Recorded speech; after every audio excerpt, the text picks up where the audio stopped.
Kuna tofauti kubwa kati ya kusikika na kuheshimika. Unaweza kupiga kelele saa nzima na kila mtu akakusikia, lakini mwisho wa siku hakuna anayekuchukulia kwa uzito. Ukweli ni kwamba kila neno unaloliongea bila mpango unashusha thamani ya neno lako linalofuata. Unajigeuza kuwa redio ya bure ambayo kila mtu anaweza kuizima akichoka.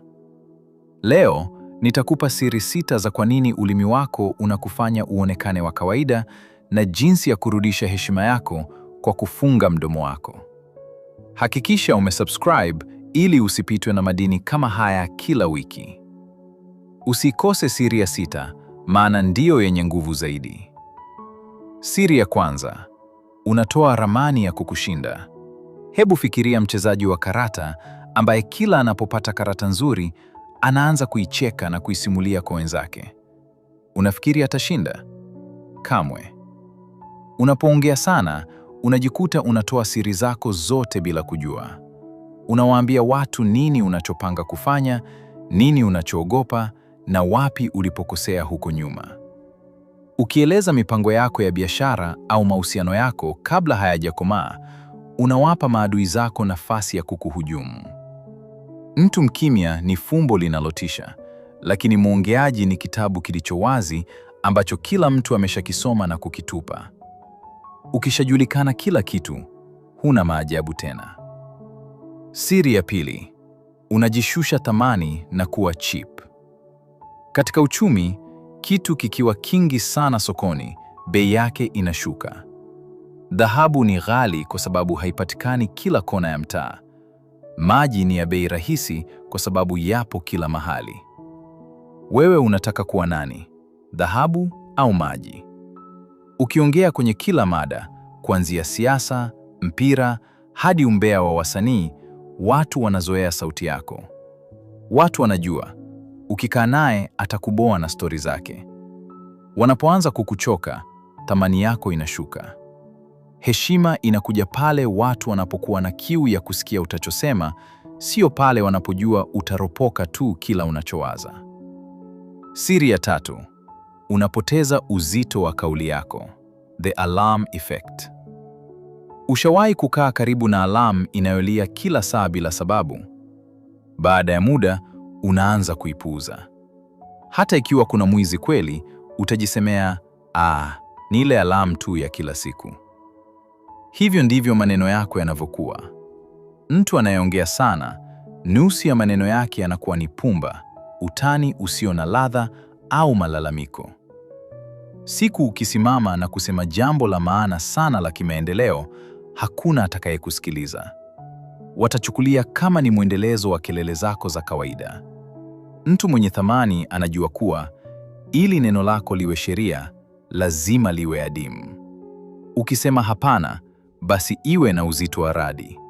Lakini ukisema hapana, huku unacheka na kutoa maelezo ya saa nzima, hakuna atakayekuogopa. Siri ya 4, unadhihirisha kuwa hujiamini. Insecurity. Hii ni saikolojia ya ndani kabisa. Mara nyingi, watu wanaongea sana kwa sababu wanaogopa ukimya. Wanaogopa kuwa watu hawatawapenda wasipoongea, au wanaogopa watu watawagundua udhaifu wao. Mwongeaji sana anajaribu kulazimisha watu wamkubali.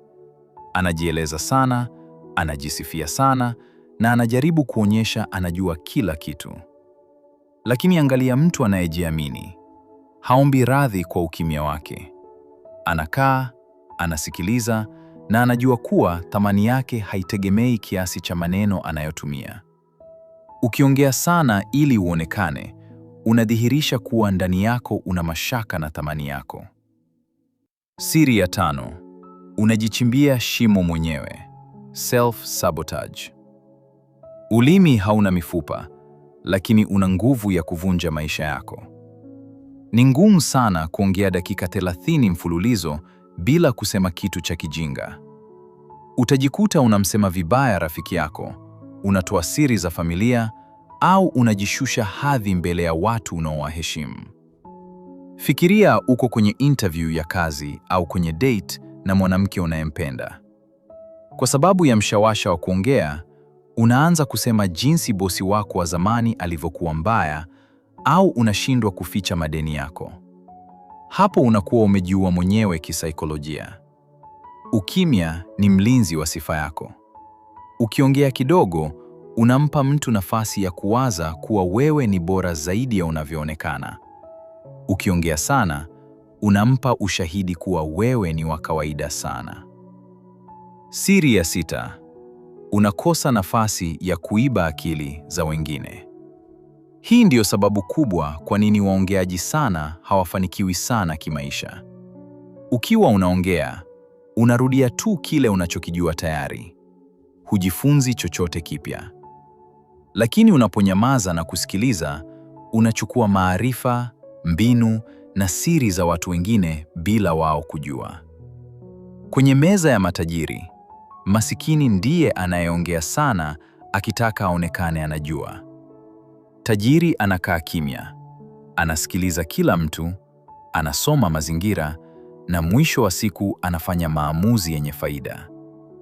Huwezi kusikiliza huku unaongea. Ukiongea sana, unaziba milango ya akili yako kupata maarifa mapya.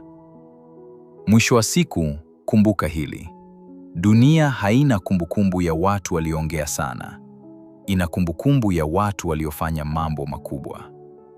Maneno yako ni mali yako. Ukishayatoa mdomoni, unakuwa mtumwa wa maneno hayo. Usikubali ulimi wako uwe adui wa mafanikio yako. Kama bado hujasubscribe, fanya hivyo sasa hivi na like video hii ili iwafikie wengi wajifunze. Asante kwa kubaki nami mpaka mwisho. Hadi wakati ujao.